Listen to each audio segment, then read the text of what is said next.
नमस्कार। आज बड़े ही रोचक विषय के साथ मैं आपके सामने उपस्थित हुआ हूँ। आज जब पूरा देश राममय हो चुका है, हर जगह राम की धुन, हर जगह भगवान राम के बारे में बात हो रही है। किसी मित्र ने मुझसे पूछा कि भगवान राम को जो वनवास हुआ था वो 14 वर्ष का ही वनवास क्यों हुआ था? क्यों माता कैकेयी ने 12 वर्ष, 13 वर्ष या 15 वर्ष या 20 वर्ष का वनवास भगवान राम के लिए नहीं मांगा था? बड़ा है वाजिब सवाल है, किसी के भी दिमाग में आ सकता है, आपके भी दिमाग में आ सकता है।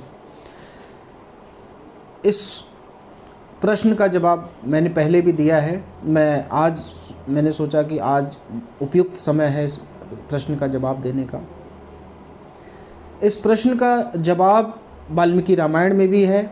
अगर जो लॉ के विद्यार्थी हैं, जो लॉ के स्टूडेंट्स हैं, उनके पास भी है। जो एडवर्स पोजीशन हम पढ़ते हैं, जो अभी 12 साल का है, ऑनरेबल सुप्रीम कोर्ट की कई सारी जजमेंट्स हैं, एडवर्स पोजीशन भी है कि अगर किसी भी प्रॉपर्टी पे कोई 12 वर्ष तक कब्जा करके रह लेता है तो उसकी और उस पर कोई भी किसी का क्लेम नहीं आता तो वो प्रॉपर्टी उसकी मानी जाती है। एडवर्स पोजीशन जो लिमिटेशन एक्ट हम जो पढ़ते हैं उसमें 12 वर्ष उसमें डिफाइन है।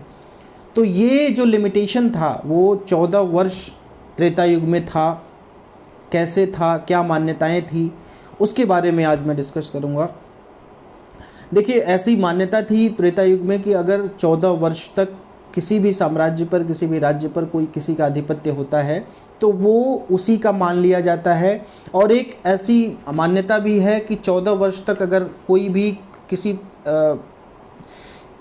चीज़ को पोषित करता है, किसी भी चीज़ को मानता है, किसी को राजा मानता है या कोई भी चीज़ उसके दिमाग में रहती है, अगर 14 वर्ष तक अनवरत रहती है तो वो फिर उसके बाद वही चीज़ उसके दिमाग में होती है। तो जब मंथरा और कैकेयी का संवाद होता है जब मंथरा कहती है कैकेयी से कि जब तुम महाराजा दशरथ से वरदान मांगना, तो उनसे क्या कहती है कि चतुर्दश वाषाढ़ रामः जतो वनम, चतुर्दश वाषाढ़ रामः जतो वनम ढ कृतमलु शेषन थायते सुतम। मतलब तुम जब वनवास के लिए मांगना तो क्या मांगना कि 14 वर्ष का वनवास मांगना राम के लिए। अगर ऐसा तुम करती हो, 14 वर्ष तक अगर राम प्रजा से दूर रहते हैं, 14 वर्ष तक भरत गद्दी पर रहते हैं, तो प्रजा के मन में तुम्हारे पुत्र के लिए मोह उत्पन्न हो जाएगा, प्रजा के लिए वो राजा हो जाएंगे। और राम अगर 14 वर्ष तक वनवास पे रहते हैं तो फिर वो राजगद्दी पर क्लेम नहीं कर सकते हैं। जो लीगल लैंग्वेज अगर हम बात करें तो वो क्लेम नहीं कर सकते थे। जब देवता इस बात को सुनते हैं तो देवताओं के मन में खलबली हो जाती है कि अगर ऐसा हो गया, 14 वर्ष के लिए वनवास अगर मांग लिया कैकेयी ने, तो यह अनर्थ हो जाएगा। क्योंकि राम फिर से अयोध्या नहीं लौट पाएंगे, राम फिर से गद्दी पर नहीं बैठ पाएंगे। और जिस रामराज्य की हम बात करते हैं आज, जो तुलसीदास कहते हैं कि दैहिक दैविक भौतिक तापा, राम राज नहीं काहू ही व्यापा, वो रामराज्य कैसे आएगा? उस रामराज्य की एक स्थापना कैसी होगी? कैसे आने वाले युगों में रामराज्य की उपाधि दी जाएगी? तो देवताओं का कमाल देखिए, देवता जाके भगवान माता सरस्वती से प्रार्थना करते हैं कि ऐसा अनर्थ होने से बचाइए। माता सरस्वती माता कैकेयी की दिव्या जिह्वा पर बैठती हैं और जब माता कैकेयी वरदान मांग रही होती हैं तो वो 14 वर्ष का वनवास ना मांगकर, देखिए हमको पता है कि 14 वर्ष का वनवास मांगा था उन्होंने, 14 वर्ष का वनवास भी हुआ था।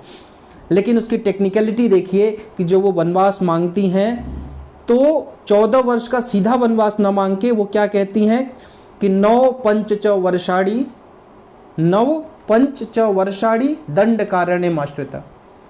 मतलब 9 और 5 साल का वनवास राम को, 9 साल का वनवास दीजिए, फिर 5 साल का और वनवास दीजिए।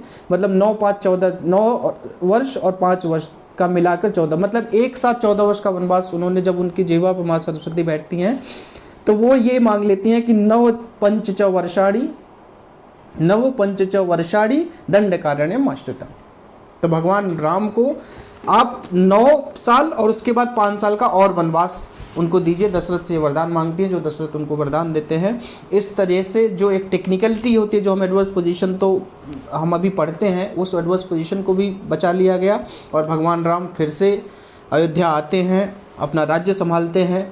हालांकि अगर ऐसा ना भी होता तो भगवान भरत थे, जो एक हमारे लिए आदर्श है, एक भाइयों के लिए आदर्श है कि कैसे खड़ाऊ रखकर राजगद्दी चलाई जाती है।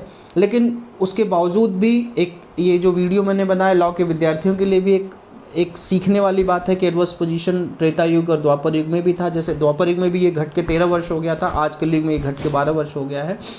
तो ये एक जानकारी है, बड़ी रोचक जानकारी है, लॉ के पॉइंट ऑफ व्यू से भी रोचक जानकारी है, धर्म के पॉइंट ऑफ व्यू से भी रोचक जानकारी है। आज के सेशन में बस इतना ही। धन्यवाद। जय हिंद।